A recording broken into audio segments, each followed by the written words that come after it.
Hey guys, Lancy here. Hope everyone's doing well. Thanks for joining me. We're looking to some more MTG stocks, and yes, it has been 2 weeks since I last did this update.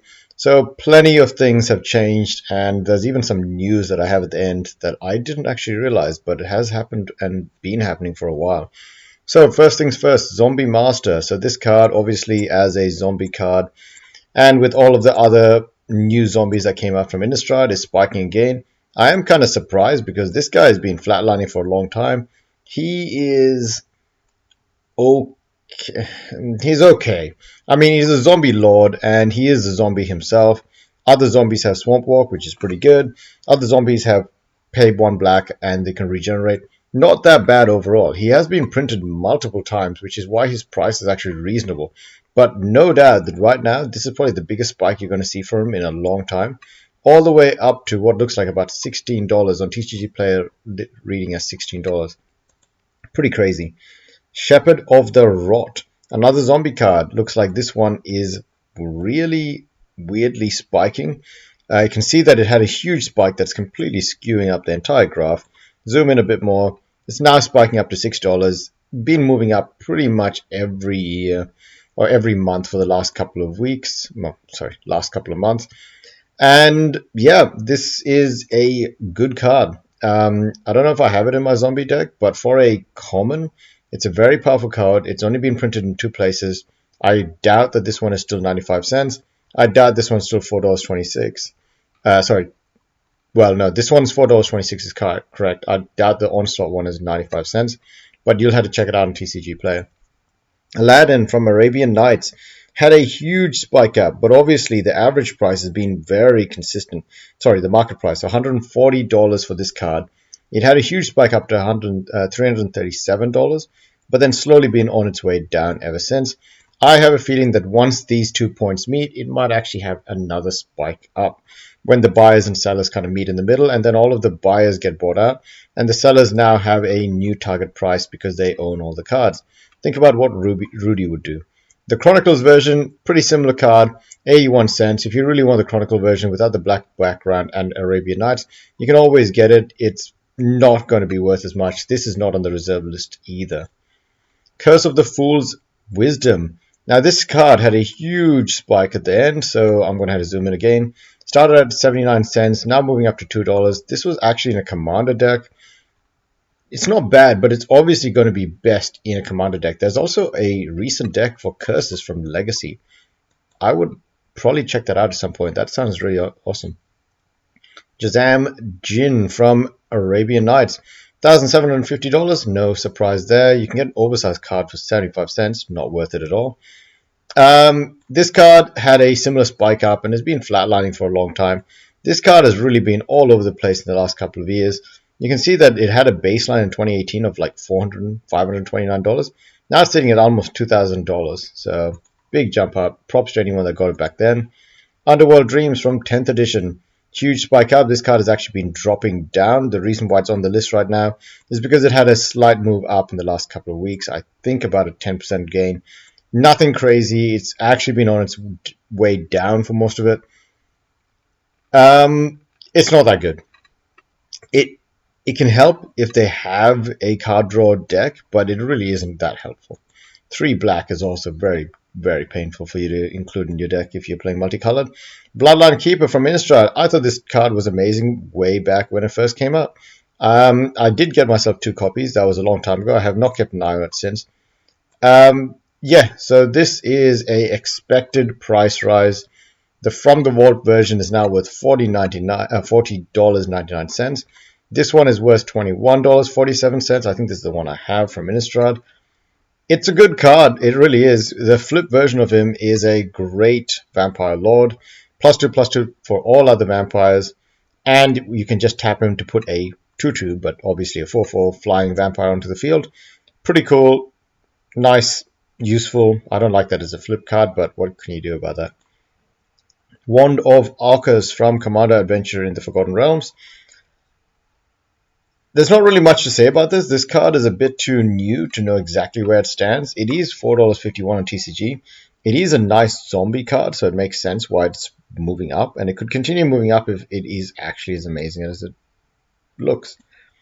Terrain Generator from Dual Decks Anthology.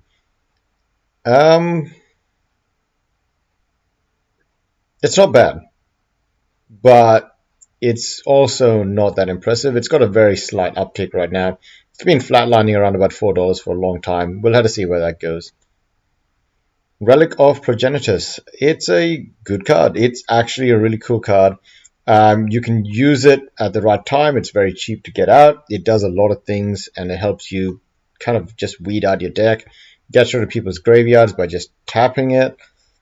Yeah, I don't see anything wrong with it. This card is actually $4.50, and I think that's about the right price, even if it's a common. It can just fit in so many different decks and can cancel out so many other decks. Patron of the Vein from Commander 2017.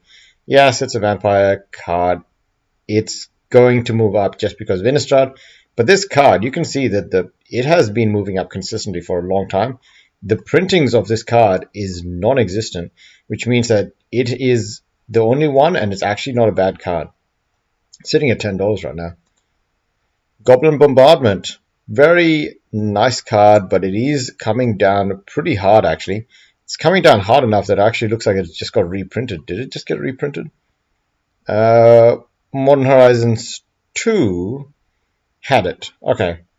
So, and that's Modern Horizons 2. Okay, so they're pretty much, it started moving down a bit. I don't know if that's any insider tradings. It always does that kind of stuff. And now it's taking a really big drop. Now, if I zoom in a bit more, maybe it's found a bottom. Maybe this price of around about $4, TCG Play says 99 cents.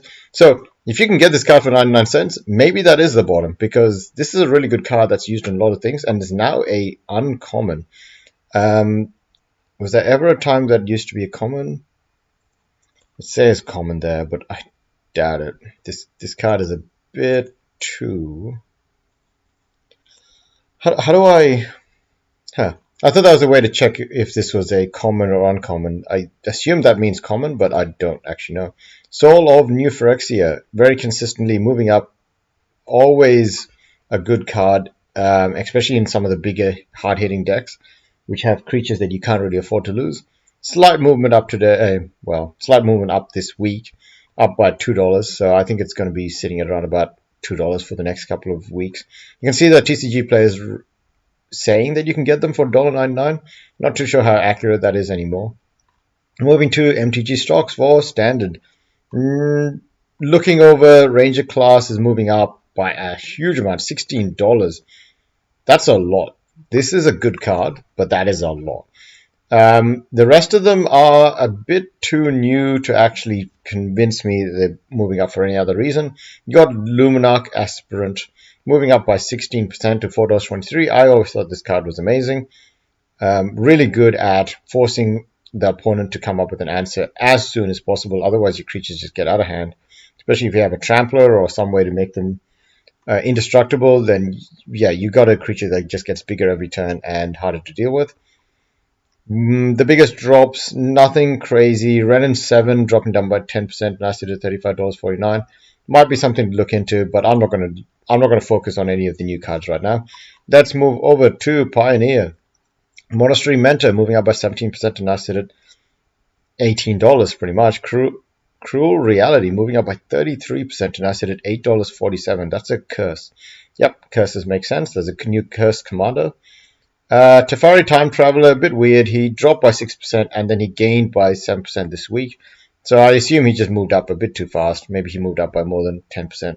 So now just finding a balance. Edon of the Great Revel, obviously a great burn deck card.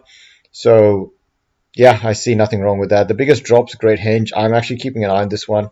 It looks like it has dropped pretty consistently from January 2020 to February 2021. January 2021 to February 2021 was its peak. Ever since then, it has dropped down from $66 peak to about $45.90. Whether or not that is the base, it's hard to tell, but I actually think that at some point, people are going to have to jump back and get this card for their commander decks, even if it's just one of them, because it is just a very good commander card. It really is. Moving on to Modern. Bloodline Keeper gaining by 59% this week. Child of Alara 43%. That's actually crazy. Now sitting at $25. Someone explain to me what is going on with Savage Beating, because this card has always moved up. 10% gain for this week, $63. That's crazy. Is it time for me to get rid of it, or is it just going to keep moving like this? Because look, $16, $63. So yeah, if someone wants to explain to me why Savage Beating has taken off so much, because it's not on the reserve list, there's nothing too special about it. It does some cool stuff, but it's not exactly cheap to do it. So yeah, let me know. And the last one that I wanted to keep a quick eye on was Doubling Season. Still doesn't look like it's the best time to pick up. It can drop down to $49 to even $40, and that might be a good time. It looks like it's on its way down right now, so keep an eye on it. And last two things I wanted to talk about. Let's quickly go over to revised dual lands. Looks like most of them have been flatlining, if not just moving up slightly. But I'm still seeing some good deals here. Now, let me just get rid of this, because this did not do what I wanted to do at all. If I go to TCG Player and I find, okay, so you can get a moderately played Tiger, which actually, when you pick up a moderately played Tiger, it doesn't look that bad. It does not look that bad. In most cases, the damage is minimal. You can see a heavily played, moderately played. So if someone can pick this up, please do. If you think you need it, all that stuff. I'm not providing any advice.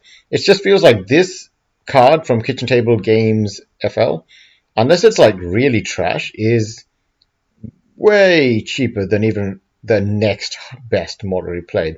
But the crazy thing is, I can no longer get international shipping from TCG Player. I haven't put in any buys or anything for a long time, so I didn't realize. But because of the lockdowns that we've had, Australia is now no longer receiving any shipping. It's all suspended because they used to be delivering it to, I assume, Melbourne, and Melbourne was shut down. Uh, I'm hoping that this opens up as soon as possible. I think Melbourne is on its way to open up, because I got some cards that I want to put in. Nothing crazy, but certainly if this has happened for the last like couple of months now, and that sucks, because if other people had the ideas to buy, because obviously price of the card might continue going up, they wouldn't have been able to do it. They'd had to buy it from local sources, which are way more expensive. So that's a different issue. Last thing I want to leave off with, and I might split this up into another video, is the stock markets and crypto and all that. Now, I've been away for a while, pretty much perfectly timed for Bitcoin to hit above the 45,000 mark and continue going up. It's actually kind of been a crazy ride for this right now. You've gone at least a 20% to 40% gain going on right here, and that's in just a couple of days. So, is Bitcoin going to hit a top? Apparently, Michael Burry is shorting it now. He usually comes in at the wrong time. He's right in the end, but he usually times it wrong. I mean, if there's anything the Big Short said, he'd lost his hair for like a couple of weeks before things actually started going his way, a couple of years before it started going his way. Too early to the party. So is he too early to the party again? I'm not too sure. Gold, really weird. If I go to get rid of the Hakanashi, because that's messing up everything, it pretty much went above the 200 and then stayed there for one day. That's pretty cheeky. And then dropped straight back down to test its 9 again. And that's crazy. It broke all of these resistances, and then it broke all of these supports on the way down, except for the 20 moving and the 9, which may be good enough for it to be a good buying opportunity again. We'll have to see what happened, because Peter Schiff did not talk about it directly. Next is AUD USD. Looks like it's pretty strong right now. Still picking up. Hasn't been hit by the overbought. S&P 500 starting to move up. Changed all of the different directions. So it looks pretty good to me. The best place to have bought it would have been best place. I mean, that says buy right there, but that's actually not the best place, because you never want to buy the day after it spikes. I think the best place would have been right here, but that's obviously being too ideal. Right now, I'm expecting a pullback, because if you go to the 1 hour, it is completely, oh god, completely overbought. It has been for a while. So I'm not expecting this to last. It's actually gotten a MACD reversal, which means that there should be a way for it to come back down to retest some sort of support. It's just too overbought right now. So I would be surprised if it doesn't actually get down to 440 maybe and sit there for a while and then bounce back up. But it really does depend on what the Federal Reserve continues to do with its tapering. A lot of people are thinking that they're not going to do it. They're just bluffing and waiting for the market to kind of pull off. They're not going to raise interest rates. But then a lot of other countries are already doing it. So it's really interesting to see what's going to happen. And you guys can let me know in the comments what you think is going to happen. Now, thanks again, guys, and have a good one. See ya.